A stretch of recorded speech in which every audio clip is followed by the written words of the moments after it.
அனைவருக்கும் வணக்கம். டிஎன்பிசிக்கு ரெடி ஆகிட்டு இருக்க ஒவ்வொருவருக்கும் என்னோட பதிவு மிகவும் பயனுள்ளதாக இருக்கும் அப்படின்னு நினைக்கிறேன்.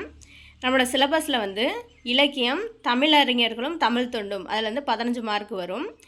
இலக்கியம் பற்றி நான் தமிழறிஞர்களும் தமிழ் தொண்டும் அதை முடிச்சுட்டு உங்களுக்கு அப்லோட் பண்ணுறேன். தமிழறிஞர்களும் தமிழ் தொண்டும் அதில் வந்து நம்ம முதலாவதாக பாரதிதாசன், அடுத்து தாய்மானவர் பற்றி பார்த்தோம். இப்போ வந்து நாமக்கல் கவிஞர் பற்றி பார்க்க போகிறோம்.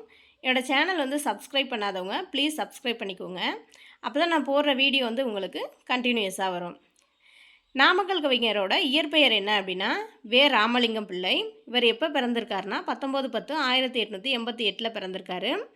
இவரோட இறப்பு வந்து 24/8/1972. இவர் எங்கே பிறந்திருக்காருனா நாமக்கல் மாவட்டம் மோகனூரில் பிறந்திருக்காரு. இவரோட பெற்றோர் பெயர் வந்து வெங்கட்ராமன், அம்மணியம்மாள். இவரோட மனைவி பெயர் வந்து முத்தம்மாள், சவுந்தரம்மாள். இவர் வந்து தமிழ்நாட்டின் முதல் அரசவை கவிஞர். எந்த ஆண்டு அரசவை கவிஞராக இருந்திருக்காங்க? 1949ஆம் ஆண்டு. காந்திய கொள்கைகளை வந்து தன்னோட கவிதைகளில் வெளிப்படுத்துறதுனால காந்திய கவிஞர் அப்படின்னு போற்றப்படுறாரு.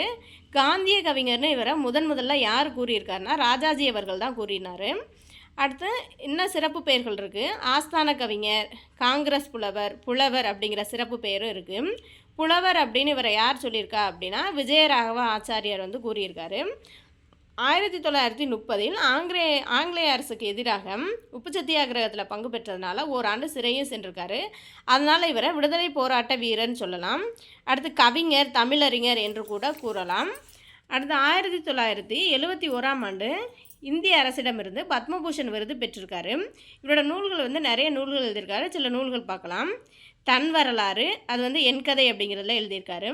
கவிதை நூல்கள் வந்து தேசபக்தி பாடல்கள், பிரார்த்தனை, தமிழன் இதயம், காந்தி அஞ்சலி, சங்கொலி, கவிதாஞ்சலி, மலர்ந்த பூக்கள், தமிழ் மணம், தமிழ் தேன், நாமக்கல் கவிஞர் பாடல்கள், அவனும் அவளும்.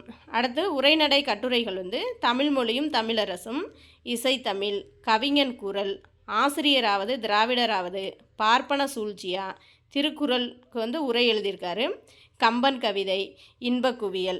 அடுத்து புதினம் வந்து மலைக்கல்லன், தாமரைக்கண்ணி, கற்பகவல்லி, மரகதவல்லி, காதல் திருமணம், மாமன் மகள், காணாமல் போன கல்யாண பெண். நாவல் வந்து காணாமல் போன கல்யாண பெண், மலைக்கல்லன். செய்யுள் வடிவில் ஒரு நாவல் எழுதியிருக்காரு, அதுதான் அவனும் அவளும். அடுத்து இவர் மிகச்சிறந்த ஓவியராகவும் இருந்திருக்காரு. மேரி மகாராணி 1912 டெல்லி செங்கோட்டையில் நடைபெற்ற 5ஆம் ஜார்ஜ் முடிசூட்டு விழாவில் இவருக்கு ஓவியத்திற்காக பரிசு கொடுத்துருக்காங்க. இவர் பரிசு பெற்றிருக்காரு. அடுத்து அரவணை சுந்தரம் என்ற நாடகத்தை வந்து 1914 மதுவிலக்கு பிரச்சாரத்திற்காக எழுதியிருக்காரு. இதை வந்து திருச்செங்கோட்டு மக்களால் ராஜாஜி தலைமையில் வந்து நடத்தியிருக்காரு. அடுத்து 2 முறை வந்து சட்ட உறுப்பினராக இருந்திருக்காரு. எந்த ஆண்டுனா 1956 மற்றும் 1962. சட்ட மேலவை உறுப்பினராகவும் இருந்திருக்காரு 1962. இவரை பற்றி சில மேற்கோள்கள் வந்து பார்க்கலாம். கத்தியின்றி இரத்தமின்றி யுத்தம் ஒன்று வருகுது, தமிழன் என்றோர் இனம் உண்டு, தனியே அதற்கு ஒரு குணம் உண்டு, தமிழன் என்று சொல்லடா தலை நிமிர்ந்து நில்லடா, கைத்தொழில் ஒன்றை கற்றுக்கொள் கவலை உனக்கில்லை ஒத்துக்கொள், பாட்டாளி மக்கள் பசி தீர வேண்டும், காந்தியம் நம் உடைமை, அதை காப்பது நம் கடமை. இதெல்லாம் அவரோட சில மேற்கோள்கள் சொல்லலாம். அடுத்து தமிழ்நாடு அரசு வந்து இவர் வாழ்ந்த நாமக்கல் இல்லத்தை வந்து அரசுடைமையாக்கப்பட்டு நினைவிடமாக போற்றி வருது. இவர் வந்து ஒரு இதழை நடத்தி வந்தார். இவர் வந்து கோவிந்தராஸ் ஐயங்காருடன் இணைந்து லோகமித்திரன் அப்படிங்கிற இதழை வந்து நடத்தி வந்திருக்காரு. உங்களுக்கு இந்த வீடியோ பிடிச்சிருந்துச்சுன்னா ப்ளீஸ் லைக் பண்ணுங்கள், ஷேர் பண்ணுங்கள், கமெண்ட் பண்ணுங்கள், சப்ஸ்கிரைப் பண்ணுங்கள். தேங்க்யூ.